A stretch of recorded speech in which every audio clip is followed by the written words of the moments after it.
Deux courtes news qui n'ont rien à voir avec la vidéo d'aujourd'hui. La première, après en avoir jeté plusieurs centaines de millions, l'Europe a plus de 4 milliards de doses de vaccins, soi-disant contre le Covid, qui ont été surpayées à écouler. Donc attendez-vous à ce qu'à la rentrée on vous dise que c'est la fin du monde et que vous êtes un assassin irresponsable si comme moi vous refusez de vous laisser injecter un produit qui est toujours en phase expérimentale et qui ne sert qu'à enrichir le patron de chez Pfizer et des autres laboratoires et éventuellement quelques politicards avec des pots de vin. Seconde news, après les multiples assassinats en pleine rue à la Kalachnikov ou au couteau qui ont lieu dans notre beau pays, qui est depuis 2020 classé comme le plus dangereux d'Europe, eh bien nos très chers médias et politiques semblent avoir découvert le calvaire que vivent les gens qui vivent dans ces quartiers.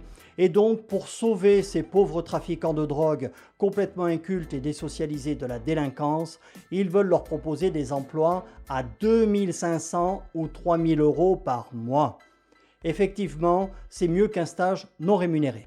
Alors premièrement, c'est la somme que gagnent net d'impôts par jour certains de ces trafiquants, parfois beaucoup plus. Et ensuite, lorsqu'on sait que le salaire médian est à 1 850 euros par mois en France et que beaucoup d'ingénieurs ne gagnent pas ces fameux 3 000 euros, on se demande vraiment dans quel monde vivent ces pseudo-élites médiatiques autoproclamées.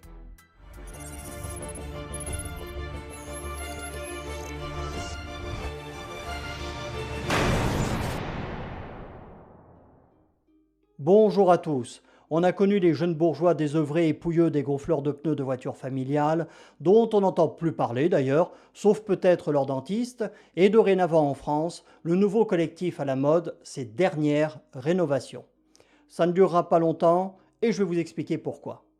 Vous avez dû les voir à la télé, ils se collent un peu partout et bloquent routes et autoroutes en prenant des risques de plus en plus importants pour leur vie car ils provoquent et exaspèrent volontairement, oui je dis bien volontairement, les automobilistes qui au début étant surpris compatissaient un petit peu et puis ça les a rapidement beaucoup moins amusés.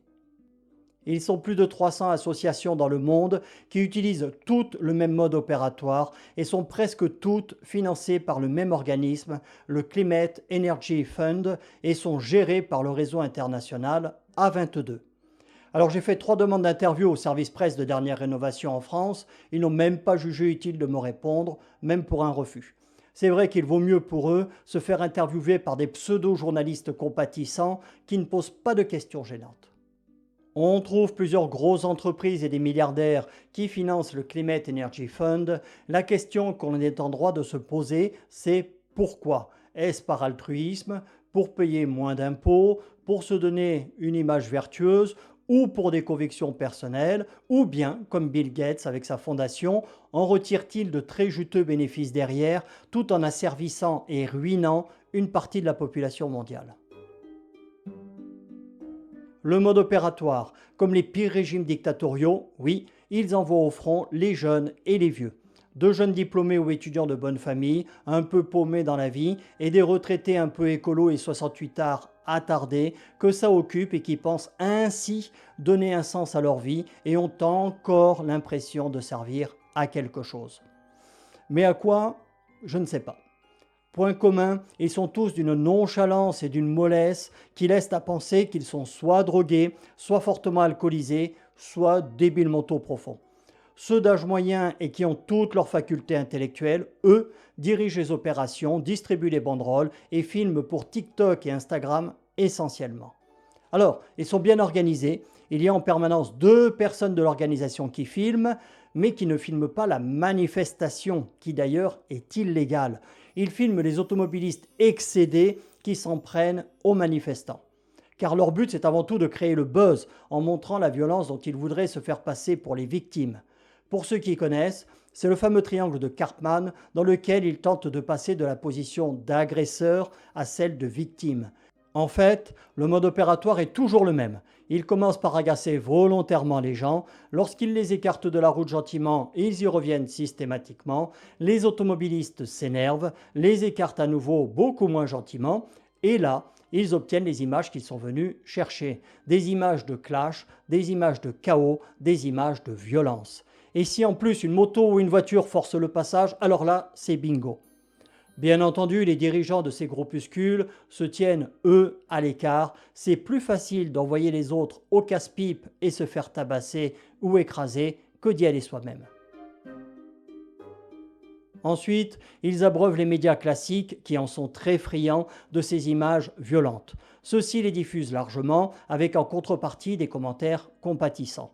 C'est ce qui a permis à ces organisations de se faire connaître rapidement du grand public, mais aussi de se sabrer très très vite. Car même si l'opinion publique peut approuver certaines de leurs idées, elle ne peut pas accepter leur mode opératoire. C'est impossible.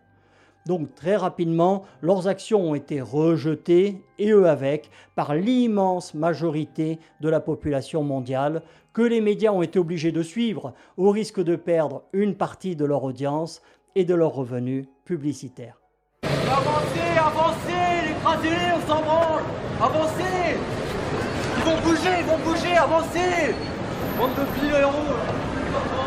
Mais laissez-les passer, ils sont pas en rien, vous faites une action de merde, bande de boutons. Emmanuel Macron, on a parlé de les prendre en photo, tout ça, ça leur fait de la pub. Est-ce que bloquer, c'est... Bande de cons, va. Est-ce que vous comprenez la colère?